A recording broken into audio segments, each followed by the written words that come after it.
VCs and women founders, the 2% statistic. Do you think that this is becoming more of a performance than actually making progress? Yeah, of course. Like that's a fact that 2% of the VC money goes to female-founded companies.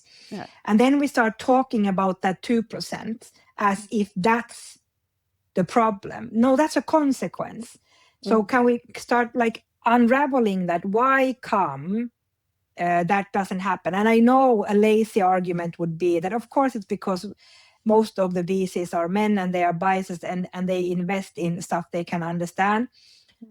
I don't think that's a wrong narrative, but it's very small part of the problem. Because what I've been looking into now is that personally, I haven't had problems in raising funds because I know what I want and I know what I need and I know how to explain it. And I always try to find so that I understand who is the listening party.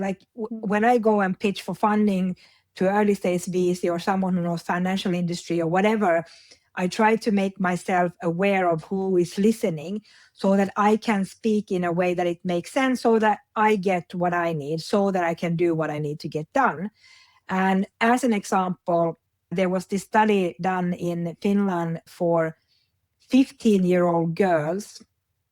100 girls were asked in school to spontaneously name something that they could become. No one named startup entrepreneur. And if you think about how the startup ecosystem has evolved throughout the last 10 years in Finland, it's massive. The aim has been that the export should be around 10 billion euros by 2030, and it was 12 billion now. So a lot is happening, and there are over 4,200 startups, but yet we don't talk about it. And it's very much male role models. And also in the Nordics, there aren't a lot of role models.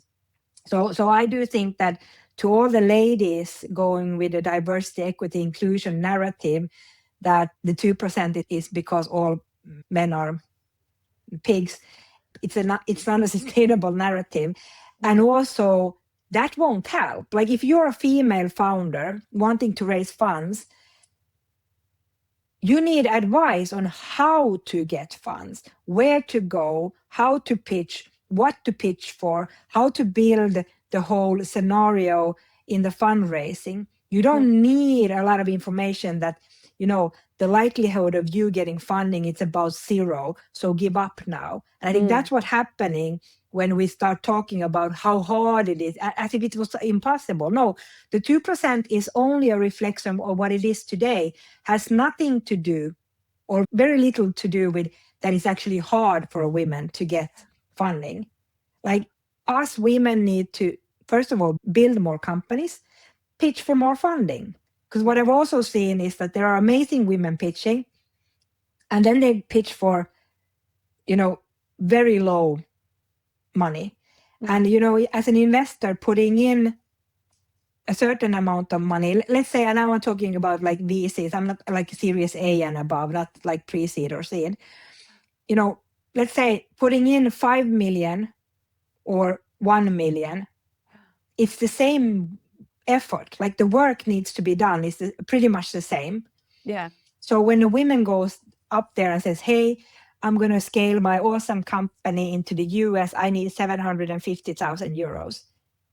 They are going to go like, yeah, you get kind of like 2 tickets back and forth. Like, what are you going to do with that? So I'm not saying that you should go and like, I want to raise 100 million. Of course, you need to understand context and such. But I do see that women are not thinking big enough. Like world domination, have a vision for fuck's sake. Stop bitching and start doing. Like have a like vision of this is what good looks like. This is what category leader looks like. I had another awesome lady is building a massively interesting tech company, and I asked her, okay, so what's your game plan? Yeah, I'm going to be a category leader. I said, cool. What does that look like? Like in numbers? Give me numbers. Yeah. And then she started explaining about what her revenue is today. I said, but that's not what I asked. I said, like, what does a category leader look like in numbers? And how do you start dissecting it to where I'm at today? What do I need to get done in order to get there? and what money will I need, etc., etc. And again, looking at the programs in the unis around the finance and etc., it's too much theory. Like, of course, it has to be theoretical, but I think also here we could collaborate more amongst the startups and the fundraising and what to do and what not to do. But here I also think that we think that we're competing with each other, and we are not. Like, seriously, we are not. You can also collaborate with people you think that you're competing with, because in the end of the day, doing more together is better than doing nothing alone. There's almost two camps. Like, I'm one of them. I don't necessarily want to go all on board with all the women in X, Y, and Z, because I feel like how are we even better than the men then? We need to be inclusive on also bringing the men in as supporters and sponsors and so forth. What's your thoughts there? Yeah, it's a good question and good observation. I think it went a bit the wrong way because we had this era of wokeism that even the younger people are starting to get, like, for fuck's sake, can we just get stuff done instead of talking about who looks like what or identifies as what? It's very important to understand that it's underrepresented.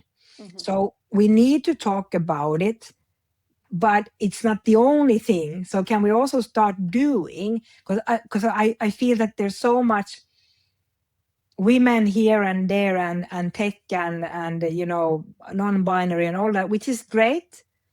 But if that isn't focused on raising awareness in how to make money so that you can make impact, it has no impact. And as such, it becomes greenwashing or whatever washing, pinkwashing, or whatever color you choose to put it. Like, it becomes BS. And I think I don't either want to be part of any bullshitting. So, like, in general, I say, I want the next generation to save the world, to change the world, because otherwise we're fucked. And the fun fact is this: the world won't die, but humankind will. I think one of the things we, the older people, you and me, we're the older generation, not the dead ones, but like the semi half dead, like what if 1 foot in the grave people, is that we are so biased to seeing things and how they could be solved that we won't solve them. So the problems we've caused, it's hard for us to solve because we are just thinking about, for example, how do we do less harm instead of like, if you fucked up, clean it, fix it. So that's why I am very hopeful that the next generation will come and say, oh my God, please stop. And this is how we should do it. At the Nordic Scale Up Awards, and it was funny because one of the hosts was asking me, like, so what advice would you want to give to these scale-up companies? And you have like IQM and FlatPay and Luna. So I'm not going to start giving advice on how to scale to people who are fucking doing it. Yeah. But what I can say is a request that all the guys in the room kick our asses and support us women. And to all the women, start building and stop bitching.